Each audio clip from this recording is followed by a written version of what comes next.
예수님의 오심을 기다리는 이 대림절, 우리가 물어야 할 질문이 있습니다. 예수님은 왜 이 세상에 오시는 것일까? 예수님께서 왜 우리에게 오시는 것일까? 이 질문에 예수님께서 친히 대답을 하셨습니다. 예수님의 대답을 한번 보시겠습니까? 도둑이 오는 것은 도둑질하고 죽이고 멸망시키려는 것뿐이요, 내가 온 것은 양으로 생명을 얻게 하고 더 풍성히 얻게 하려는 것이라.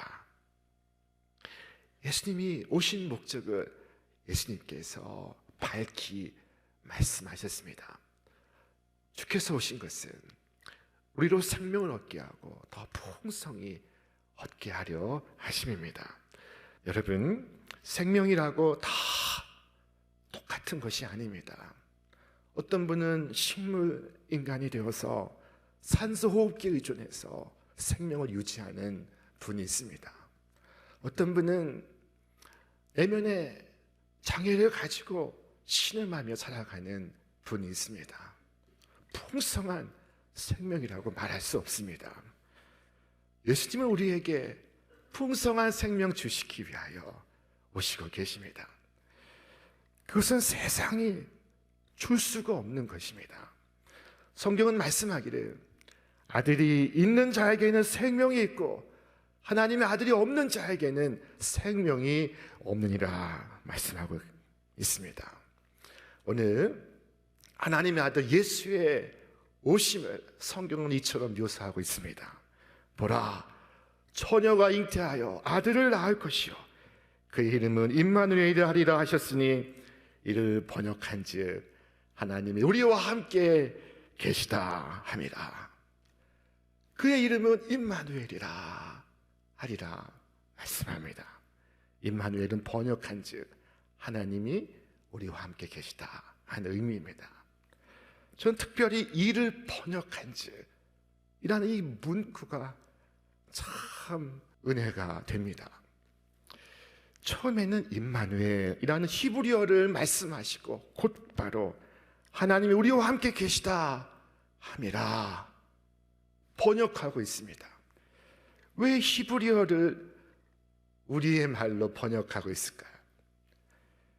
예수님의 탄생이 히브리인들만을 위한 것이라면, 다시 말해서 온 세상을 위한 것이 아니라면 굳이 번역할 필요가 있습니까? 공항에 나가시면 방송으로 안내를 합니다. 여러 가지 공지를 합니다. 처음에는 우리말로 하고 그 다음엔 영어로 하고 중국어로 하고 일본어로 합니다. 왜 그렇게 하는 것일까요? 그 공지가 모든 사람들을 위한 것이기 때문입니다. 오늘 그와 같이 이를 번역한즉 이라는 말은 예수님이 유대인의 구원자일 뿐만 아니라 오늘 우리 모든 사람의 오늘 나의 구주가 되심을 말씀하는 것입니다. 첫 번째 성탄절, 하늘의 천사가 들에서 양을 지키는 목자들에게 나타나 말씀합니다. 우리 말씀 같이 읽겠습니다. 천사가 이르되 무서워하지 말라. 보라, 내가 온 백성에게 미칠 큰 기쁨의 좋은 소식을 너희에게 전하노라. 여기 온 백성에게 라는 말씀을 주목하시기 바랍니다.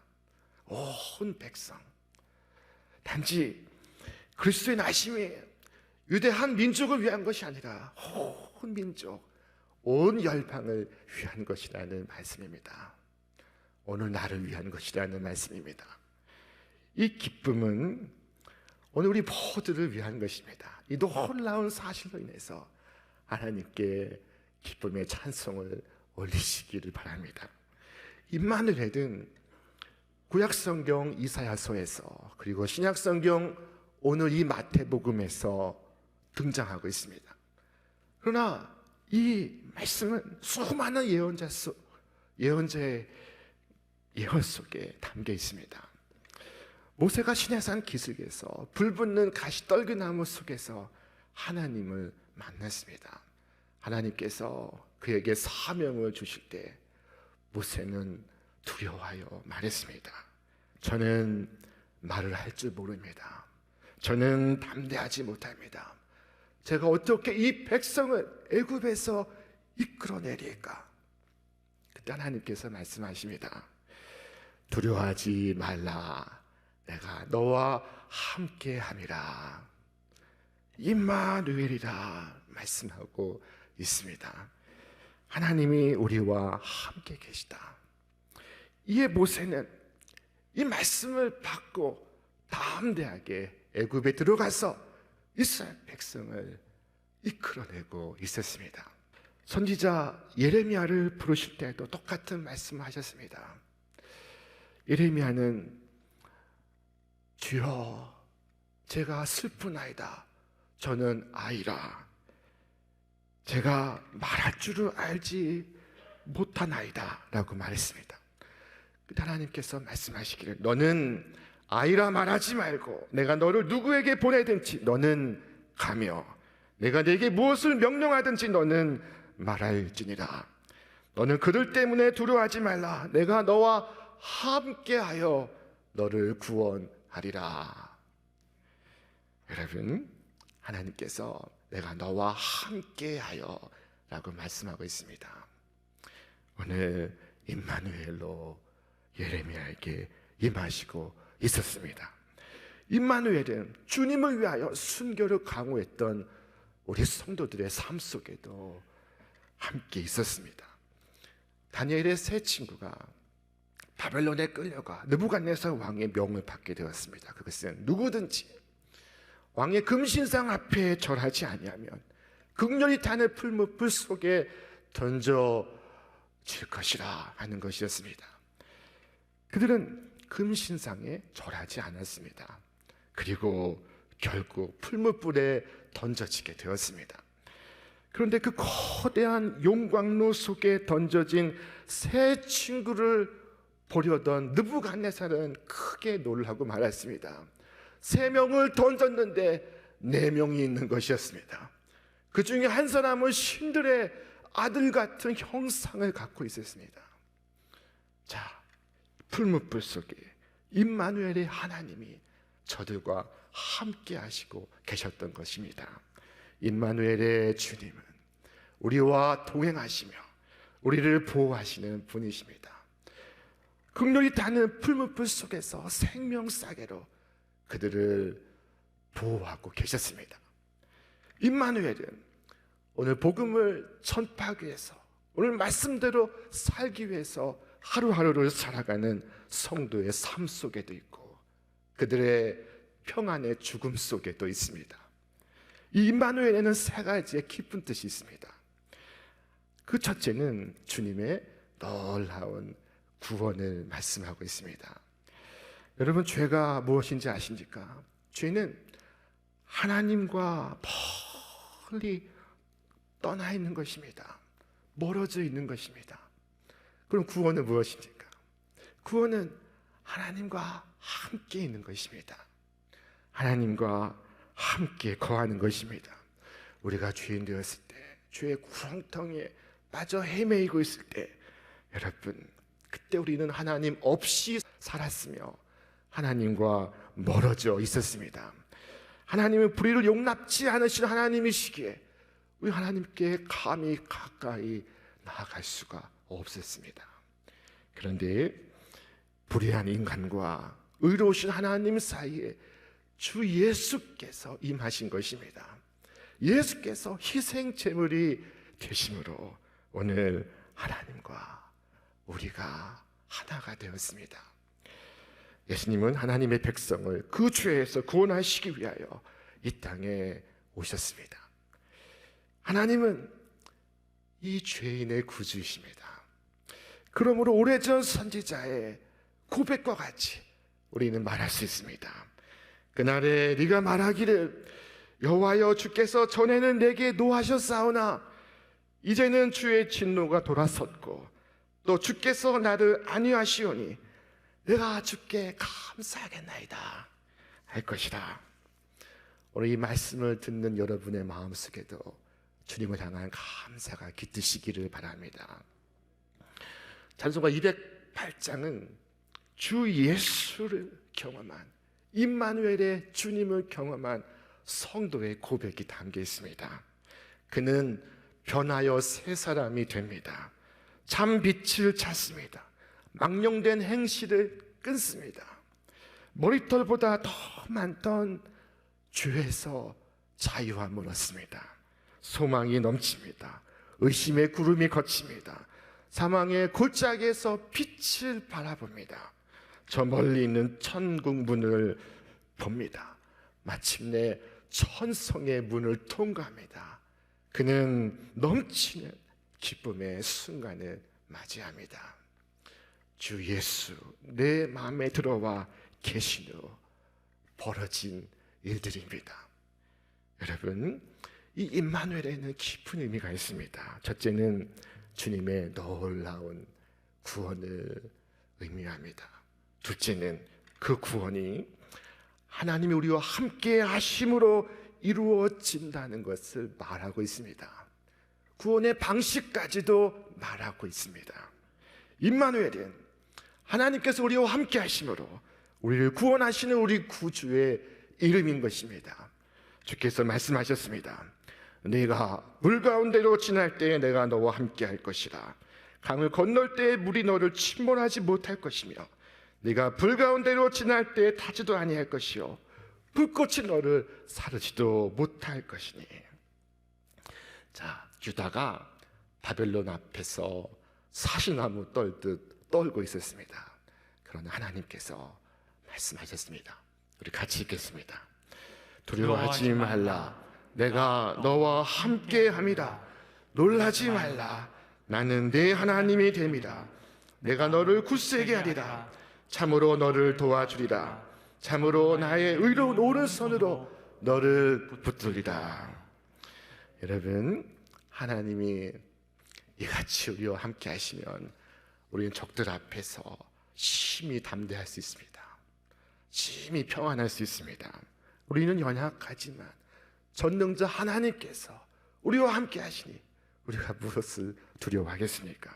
어린 다윗이 장수 골리앗 앞에서 외치는 말을 들어보십시오. 오늘 여호와께서 너를 내 손에 넘기시리니 내가 너를 쳐서 네 목을 베고 블레셋 군대의 시체를 오늘 공중의 새와 땅의 들짐승에게 주어 온 땅으로 이스라엘의 하나님이 계신 줄 알게 하겠고.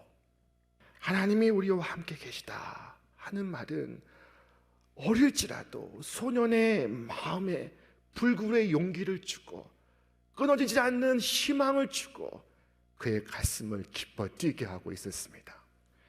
만군의 주가 함께 하시는데 우리가 무엇을 두려워하겠습니까? 예수 그리스도의 나심이 그토록 중요한 이유는 그가 바로 임마누엘이시기 때문입니다. 오늘 주 예수 그리스도 안에서 하나님이 우리와 함께 하십니다. 그러므로 주님의 나심을 우리가 기뻐하고 또 기뻐하고 또 기뻐하는 것입니다. 임마누엘에는 깊은 의미가 있습니다. 첫째는 하나님의 놀라운 구원과 둘째는 하나님의 구원의 놀라운 방식과 그리고 셋째는 그 하나님이 우리와 영원히 함께 하신다는 약속이었습니다. 여러분, 하나님은 영원하신 분이십니다. 주께서 말씀하십니다. 볼지어다 내가 세상 끝날까지 너희와 항상 함께 있으리라. 대학 졸업할 때까지 혹은 직장 얻을 때까지 함께 하겠다고 하지 않으십니다. 세상 끝날까지 너희와 항상 함께 있으리라. 여러분과 제가 마지막 달려갈 길을 다 달려가고 그 길의 끝에서 우리는 거기에 계신 임마누엘 하나님을 만나게 될 것입니다. 주께서 말씀하셨습니다. 조금 있으면 세상은 다시 나를 보지 못할 것이로되 너희는 나를 보리니 이는 내가 살아있고 너희도 살아있겠습니다. 이것이야말로 잠시 이 세상에서 누리는 부귀영화보다 더 크고 더 기쁜 소식이 아니지 않겠습니까? 임마누엘은 영원한 동행을 의미합니다. 영원하신 주가 우리 가운데 거하시며 우리는 영원히 주님과 함께 거하게 될 것입니다. 우리 이 땅에서 하나님과 동행하며 하나님과 친구처럼 대화할 수 있습니다. 그것은 그 자체로 놀라운 은혜입니다. 그러나 그럼에도 불구하고 이 땅에서 사는 동안 우리 육신의 연약함으로 인해서 하나님과 온전히 함께하는 복을 다 누릴 수가 없습니다. 우리가 이 땅에서 임마누엘의 복을 누리는 것은 사실은 저 영원한 새 하늘과 새 땅에서 맛보게 될 임마누엘의 축복의 극히 일부를 맛보는 것입니다. 성경 요한계시록을 보면은 새 하늘과 새 땅의 모습을 그리고 있습니다. 그곳에는 온갖 귀한 것이 있습니다. 찬란한 빛이 있고, 그리고 각종 보석이 있고, 길에는 정금으로 깔려 있습니다. 그런데 이 천국에 없는 것이 있습니다. 거기에 무엇이 없습니까? 눈물이 없고, 사망이 없고, 애통하는 것이 없고, 곡하는 것이 없고, 아픈 것이 없습니다. 그리고 중요한 것은 그곳에 성전이 없습니다. 교회가 없습니다. 성 안에서 내가 성전을 보지 못하였으니 이는 주 하나님 곧 전능하신 이와 및 어린 양이 그 성전이심이라. 여기에 놀라운 의미가 있습니다. 성전은 하나님을 만나는 특별한 장소입니다. 하나님의 임재가 머무는 곳입니다. 이스라엘 백성이 출애굽해서 광야를 지나갈 때 그들은 늘 회막을 앞세우고 걸어갔습니다. 회막에 하나님이 임하셨고 불기둥과 구름기둥으로 저들과 함께 계셨습니다. 그런데 새하늘과 새 땅에 성전이 없다는 것은 그것은 하나님과 내가 완전히 동행함을 의미합니다. 하나님과 내가 온전히 하나됨을 의미하는 것입니다. 여러분, 이 땅에서 저 영원한 천국을 미리 맛보시기를 바랍니다. 그리고 이 땅을 떠나서 하나님과 영원히 함께 사는 임마누엘의 축복을 누리시기를 바랍니다. 하나님과 함께하는 곳, 하나님 우리와 함께 하시는 곳, 그것은 그 어디나 하늘나라입니다. 영국의 성직자이자 부흥사였던 존 웨슬리, 우리는 그를 존경합니다. 그는 한평생 복음을 위해서 분투하는 삶을 살아갔습니다. 역사가에 의하면 그는 무려 4만 번 이상의 설교를 했다고 합니다. 여러분, 이것이 가능하겠습니까? 임종을 앞두고 웨슬리가 그의 사랑하는 가족들을 다 모았습니다. 그에게 주어진 짧은 시간, 그의 마지막 말을 하고 있었습니다. 가장 좋은 것은 하나님이 우리와 함께 계시는 것이다. 그리고 자리에 누웠습니다. 그리고 두 손을 들고 다시 한번 말했습니다. 가장 좋은 것은 하나님이 우리와 함께 계시는 것이다 하고 숨을 거두었습니다. 그의 마지막 말은 그의 비속에 새겨져 있습니다. 존 웨슬리는 죽었지만 그의 그 마지막 말은 우리의 마음에도 새겨져 있습니다.